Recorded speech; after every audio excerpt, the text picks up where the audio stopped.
Hello, good afternoon, Sumant. It's a pleasure to speak with you today. I remember meeting you for the first time at a restaurant in Beverly Hills where I had organized an event almost 20 years ago. And it's been amazing to watch your success here in Southern California. So thank you so much for joining me in this conversation. Well, thanks for having me. And the only thing I can say is that I used to have dark hair when I met you. I still have about the same amount of hair, at least. Yeah, and for my things to be thankful for. Yeah. And for my sake, I am losing hair, although not turning gray quite yet. But you look, you look like Amitabh Bachchan in reverse. With the. Yeah, I don't think any of that probably is not my image, but I will say compared to most people my age, I'm lucky enough that I still have it. Yeah. But anyway, good to see you and all your success as well over the years, and happy to give you some thoughts on what we've been doing. But I leave it to you, and as you would guide the conversation, happy to engage. Sure. So earlier this year, you had a couple of significant exits from companies in India. Would you take a moment to describe the companies and what they did, and when you entered them, when you invested in them, and what caused the exit, and so on? Yeah, happy to. So the one that's probably an easier story is Car Trade, which Vinay, the founder, started the company in my office. I was an angel investor in the company, predates March Capital, setting up a March Capital. And then when he was raising his Series C, March invested, we invested in the Series D and helped him take the company public. And it was my first experience taking a company public in India. So they listed at the National Stock Exchange and did well. Everybody's happy. There's a public company, and we're still in lockup, and long-term holders. So for us, it's a good mark of showing value and showing that financial markets in India actually work.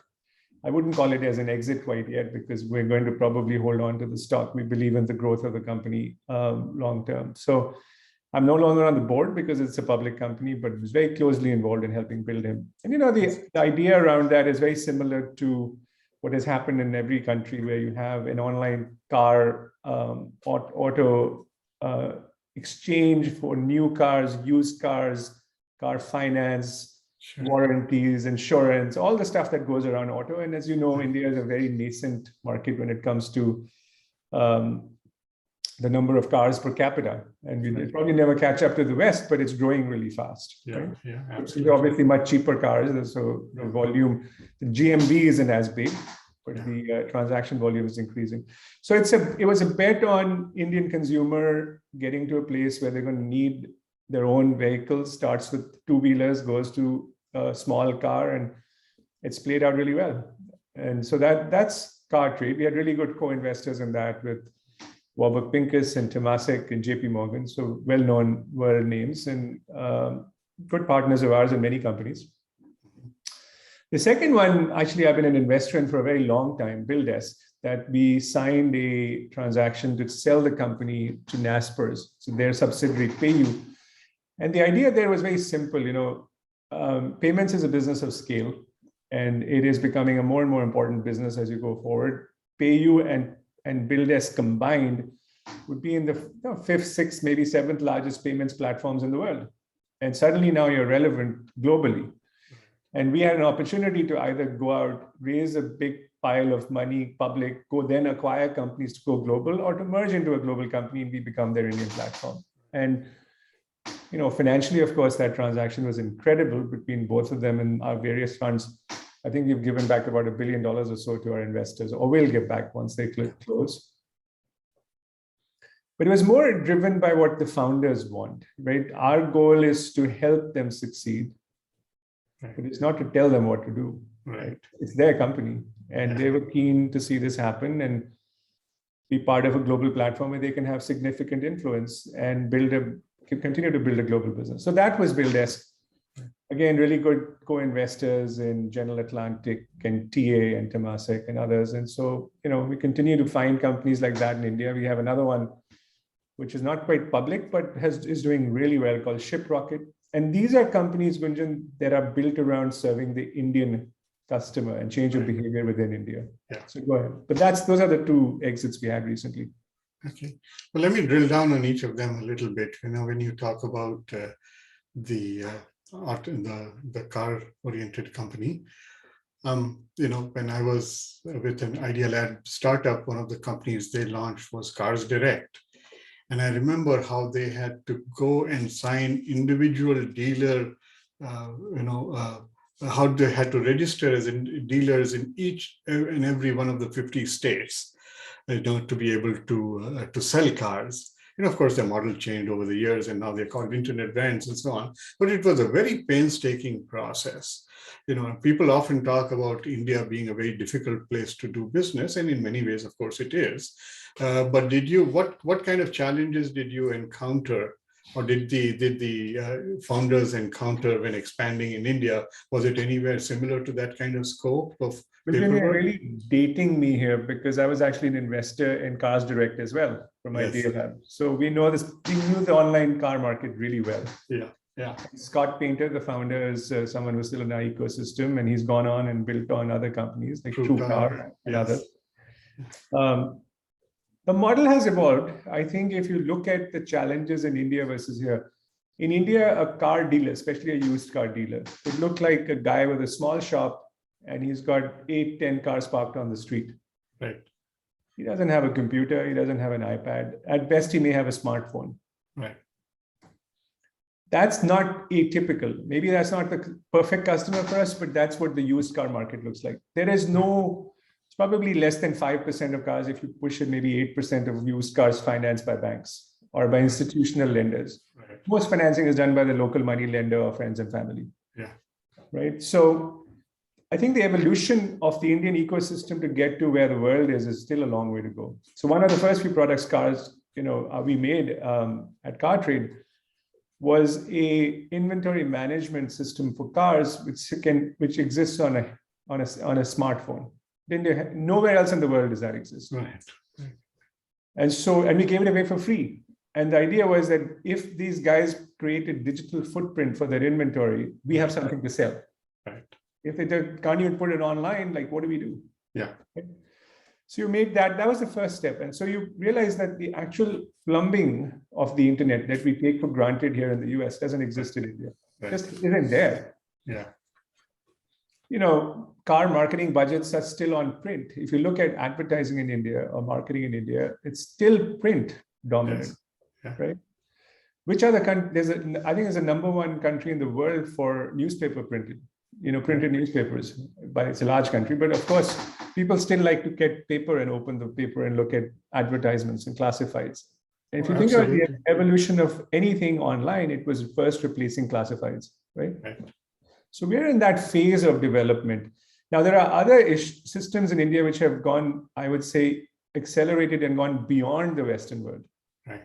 And the digital footprint. So I would say Reliance Jio has a big part to play in making that happen. Right.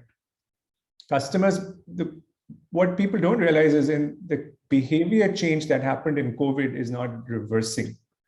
They had no choice but to adopt digital platforms. They are not going back to the old analog way of doing things.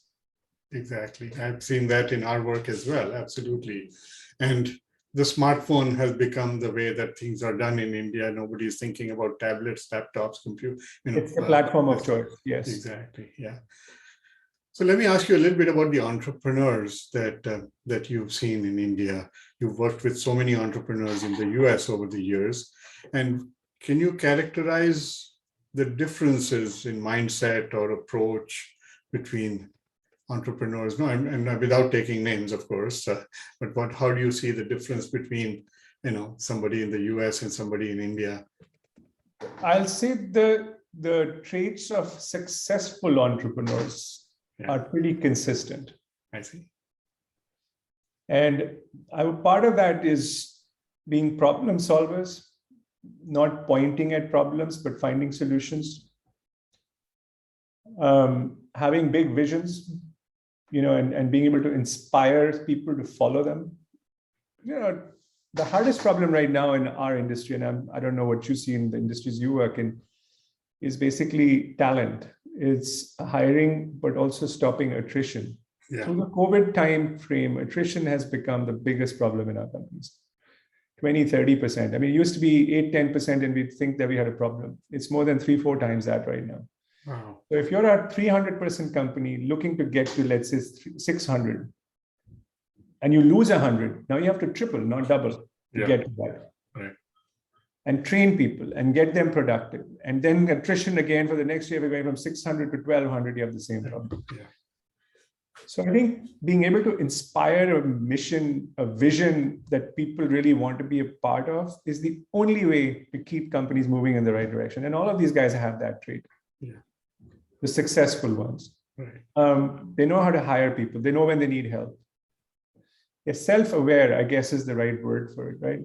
Now, no good founder doesn't have an ego. They all do. Yeah. Otherwise, they wouldn't do it. Exactly. Yeah. They know they have the answer. Otherwise, they wouldn't go do it. Doesn't mean they're always right, but they at least have that. Mm-hmm. But at the same time, the best ones are self-aware on where they need to hire around them to be successful. Uh-huh. And you see that in both places. You see that here, you see that in the US, you see it we have Israeli companies, you see it there, we have companies in Europe, you see it there. They're all culturally different. They start from different points, but they all have that in common. So kind of implied in your answer, you focused on successful entrepreneurs. Is there a difference in entrepreneurs that don't succeed in the US versus India? Yeah, look, I mean, first of all, I think a lot of Indian entrepreneurs who have not had exposure to the US market but want to make that transition find it very hard because it is culturally very different. Right. From the very simple words they use to explain their product, there's an Indian sort of language flow in their English.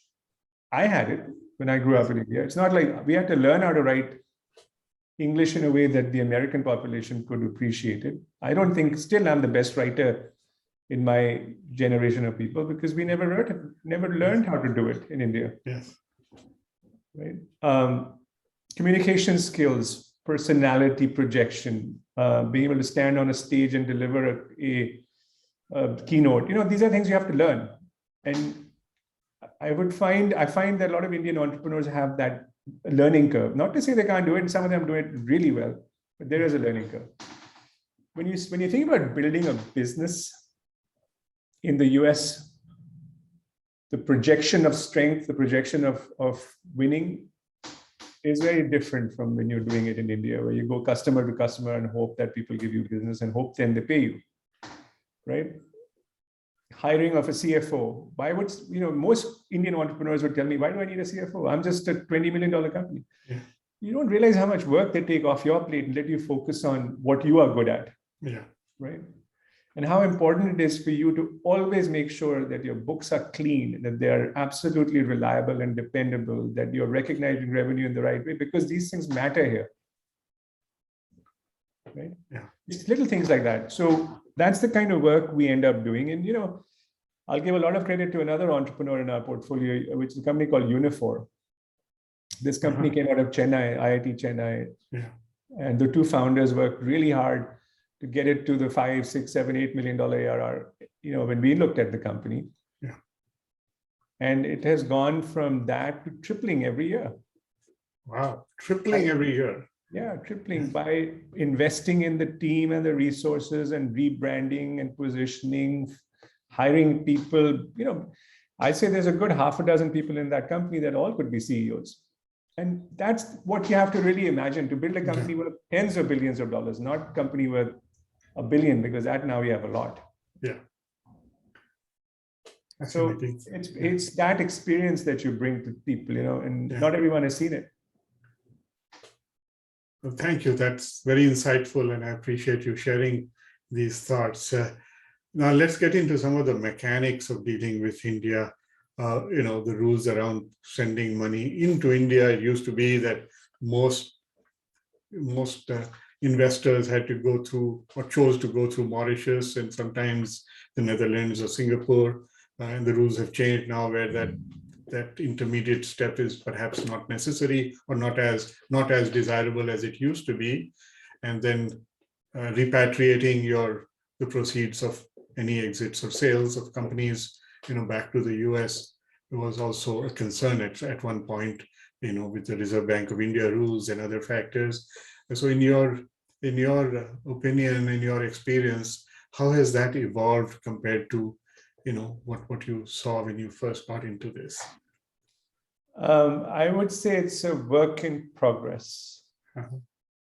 Repatriation is not an issue. If you've done your job right, when you have made the investment, getting money out in your currency is not an issue. Absolutely not. On the business, you have to be careful around exchange rates and when you buy your dollars or what you do, but it's nothing. We've had no problems in repatriation. The Indian tax structures are untested. So when we had Mauritius as the entity to go through, or Singapore or whatever it was, you had this tax, quote unquote, flow through or a treaty. But every time we would do something where we would see an exit and take money out, the buyer would ask us to indemnify them against any taxes. Yeah. And we had this treaty, we're investing as per the treaty, so there shouldn't be any taxes. Right. But the tax authority would always come with a claim. Doesn't matter, they don't give a shit if the treaty is there or not. Claim would just show up automatically. Yeah. And we'd have to spend a lot of time, legal, accounting kind of dollars to get that taken care of. And we always did. Yeah. Right? It has never been a problem, but it was extra cost and time.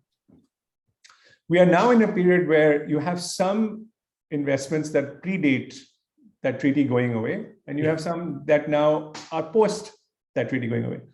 So for that, post that treaty going away is no problem. You have to pay taxes in India, you get the credit for it here. Yeah. It's a problem if you're an untaxable entity in the US. So think about an endowment, or think about a trust, or think about something that doesn't pay taxes here, but will have to pay the Indian government 11%. Yeah. They'll never see that 11% gain. Yes. So that for me is an issue, because now as a money manager, I have to make sure the investments we're making have that extra hurdle, cash on cash, compared to anything else I can do here. Yeah. Right. So it's just an extra cost. We just have a 10. Now, it doesn't matter if you're a taxable entity, because you get the benefit of that here. Okay. Thank you. The tax, it's just not tested. How long, that's the challenge. No one knows. Yeah. Yeah. And there's reason to be concerned about that, given the history in India with what happened with the whole Vodafone issue and other companies in the past. So there are some precedents now, Gunjan. When Vodafone happened, there were no precedents at all. So we have things to fall back on, and the legal system has worked. And so it is a challenge. And my advice to anyone who's doing it is make sure you have the best advice around you, because there are people who know what they're doing. Yeah. But if you go to three different accountants will give you three different reasons or three different versions of the same, completely different advice. Right. Yes. And we've seen that as well. And it doesn't matter how small or large the CPA firm or the CA firm, as they say in India, is. And, it could be one of the top accounting firms, or, we work with all of them, right? We work with Ernst & Young, PwC, KPMG. We work with all the big law firms, whether it's Amritt or AZB, or take your pick. Yeah. It really depends upon, for me, what has worked is finding the 2 or 3 people, experts in their field, that I trust and rely on. It's almost like it's your doctor. If your doctor tells you to do something, you do it. If you go to 3 different doctors, they'll give you 3 different ways to solve the same thing. Right. Yeah. Absolutely. Okay, so let me turn away from venture investing for a little bit and talk about general relationships with India. If you were sitting on a flight to India next to somebody who, an American executive traveling there for the first time, who's about to do some work there, maybe hire some people, maybe set up an R&D center, maybe do a joint venture, to sell their products or services into India. And they asked you for advice, hey, Sumant, what should I do? What should I watch out for? What would you tell them, on the plane to India? My advice to them would be probably similar to anyone else going into working in a new geography, which is, you better make sure your first hire there is someone who is credible and trustworthy, and you can rely on them. Because everything comes from leadership. And if you can hire the right leader, they will make sure things work for you. You make a mistake in that first hire, and obviously the first hire should be a leader. it has a cascade effect and becomes really expensive to solve 24, 36 months later. And we've seen this again and again and again. Advisors are plenty, but you've got to find advisors you can build a relationship long-term and trust, right? Yeah, absolutely. It's all about trust. It's all about finding people you can rely on. And I think the opportunity set is incredible. I think the Indian market by itself is coming alive in a way that I've never seen before. But the maturity of people building what we do in India and technology in India, forget about other products because I'm not an expert on those, is world class. I mean, this is not like, oh, we are cheaper, therefore we are better. Not at all. Okay. Anything else you would tell them? Yeah, I mean, look, I think India is a complicated work environment in many fronts. It still has shackles of socialist past in your unions and the role of a board and what you're liable for, and being able to raise money in a clean and efficient fashion, and the banking system and all of that. But if I look at the evolution over the last 20 years, even last 30 years, it's been incredible, right? Small pockets of time have been very challenging and have created a lot of, I don't know the right word, for a lot of criticism and people getting confused and being, and complaining about things. But on the broader, longer time frame, things have actually been very good. So, my guess is we see an incredible amount of wealth being created in the business side of things. Hopefully that filters down to the social fabric and it affects other, more of the population, not a small minority. But there's a lot of enthusiasm and excitement. Almost, I would say, it's not quite arrogant, but confident about what people are doing in India. Yeah. So I understand you're raising your next fund. And do you expect to allocate more of your investments towards the Indian geography than you have in the past for the next fund? So we raise funds every few years, right? So every few years we'll raise another fund. Right now we don't allocate to any one geography. So our fund, we look at opportunities where they come, when they come to us. So we may not have any in India. We may have a lot in India. We just don't know because we don't know what it competes and compares against. Right. So that gives us the freedom to make the best investments wherever they are. Could be Israel, could be Europe. A lot of the Indian companies we're investing in now, Gunjan, are the ones that need help entering the North American market. Like, we're basically enterprise software investors. We understand what a company needs to scale from single-digit millions to hundreds of millions, if not billions of revenue. Right. Okay. So that's more of an interest. We just invested in a company that came out of the UK, but needed help to build their business in the US. So it's very similar to what we would do with an Indian software company. Got it. Well, thank you. Thank you for that. One final question. How often do you, keeping the pandemic aside, how often do you feel that you need to travel to India? I mean, I still have my parents there, so I like to go meet them at least a few times a year. So I think on average, I was doing 3 to 4 times a year to India. We have a partner, my partner Rajan Mehra lives in Mumbai, and he's been active investing for more than a decade now with me. So it's good to have someone on the ground that he can take on the board seats and manage the day-to-day, and I can help where I can. So I'd say going forward, my guess is twice a year, at least. Well, thank you so much, Sumant. We've been talking to Sumant Mandal of March Capital, who's based right here in Santa Monica, not very far from where I'm sitting. And so you have a good afternoon, Sumant. Thank you, Gunjan. Nice to chat. Yeah. Okay, I'm going to pause the recording.